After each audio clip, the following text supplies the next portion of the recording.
விவசாயிகளுக்கு வணக்கம். இப்போ பார்த்தீங்கன்னா நம்ம கெமிக்கல் உரம் போடுறோம். அதுக்கு மாறாக நம்ம இந்த எண்ணெய் கரைசலை பயன்படுத்துகிறோம். அதாவது சமையல் எண்ணெய் ப்ளஸ் வேப்பெண்ணெய், புங்கெண்ணெய், இழுப்பெண்ணெய் இந்த மாதிரி அனைத்து விதமான எண்ணெயும் கரைக்கலாம். கரைச்சி காட்டுக்கு கொடுக்கலாம். அதுக்கு நம்ம இந்த கீழே ஊற்றுறோம் பார்த்தீங்களா, இந்த எண்ணெய் கரைப்பான் வேணும். இந்த எண்ணெய் கரைப்பான் இருந்ததுன்னா தான் எண்ணெயும் தண்ணியும் உடச்சி ஒன்று சேர்த்து.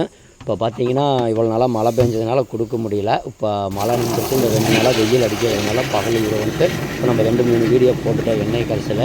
இப்போ நைட்டு இப்போ நம்ம கொடுத்துக்கிட்டு இருக்கிறதுனால இப்போ நைட்டில் எடுக்கிற வீடியோ நைட்லேயே இப்போ பாய்ச்சிக்கிட்டு இருக்கிறேன். விவசாயிகள்னாவே அப்படி தானே, நம்ம அந்த டைமுக்கு அதை கொடுத்தாகணும். மற்ற வேலையாக இருந்தால் ஒதுக்கி வைக்கலாம், ஆனால் விவசாய வேலையை ஒதுக்கி வைக்க முடியாது. நம்ம இப்போ தண்ணி விடாமல் விட்டுட்டோம் அப்படின்னோம்னா நமக்கு குச்சிக்காட்டில் பார்த்திங்கன்னா செம்பேன் உழுவு, பூச்சி வரும், பிரச்சனை வரும். ஏன்னா மழை காய்ச்சல் உழுவு, மழை பெஞ்சு நம்ம தண்ணி கொடுக்கல அப்படின்னா அதற்காகத்தான் இப்போ நம்ம வேப்பெண்ணெய் கொடுக்குறோம்.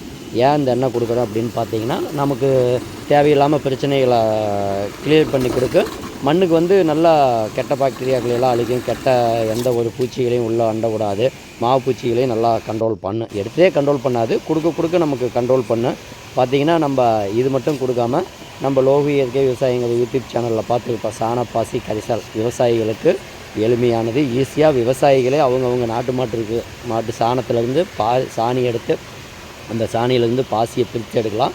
அந்த பாக்டீரியாவை எப்படி பிரித்து எடுக்கணுங்கிற வீடியோ நம்மளுடைய சேனலில் போட்டிருக்கோம். முடியாதவங்களுக்கு நம்ம சாணப்பாசி கரைசலும் கொடுக்குறோம். இப்போ நம்ம என்னதான் எண்ணெய் கரைசல் கொடுத்தாலும் அதுக்கு முன்னாடி பார்த்திங்கன்னா மண்ணில் வேர் நிறையா வளரணும். வேர் நிறையா வளர்ந்தால் தான் நம்ம கொடுக்குறத உடனே எடுக்கும். அதற்காகத்தான் ஹியூமிக்கு கொடுப்போம்.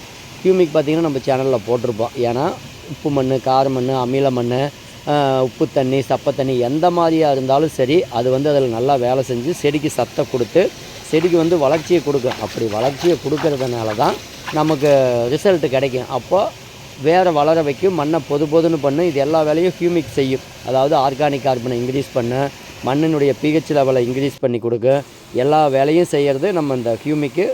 நம்ம சாணப்பாசி கரைசல் விவசாயிகளே தயாரிச்சுக்கலாம். அந்த தாய் தரவத்தை வச்சு மீண்டும் மல்டிப்ளை பண்ணிக்கலாம். மீண்டும் வாங்கணுங்கிற அவசியம் கிடையாது. அதோடு பார்த்திங்கன்னா இப்போ நம்ம கொடுத்துருக்குற பாருங்க எண்ணெய் எப்படி இந்த ஒரு இடத்துல தண்ணி சீத்து நடிக்கிறதுனால இந்த இடத்துல நல்லா தெரியுது. இல்லை அப்படின்னா உழுவு மண்ணுக்குள்ளே போயிடும். இந்த மாதிரி நம்ம கொடுக்கறதுனால பார்த்திங்கன்னா இடுபொருள் செலவும் குறையும், மண் பொதுன்னு ஆயிடும். வருஷத்துக்கு வருஷம் பார்த்திங்கன்னா நமக்கு இடுபொருள் செலவு குறைஞ்சிக்கிட்டு வந்தது, ஈல்டு அதிகமாக கிடைக்கும், நோய்ங்கிறது வராது.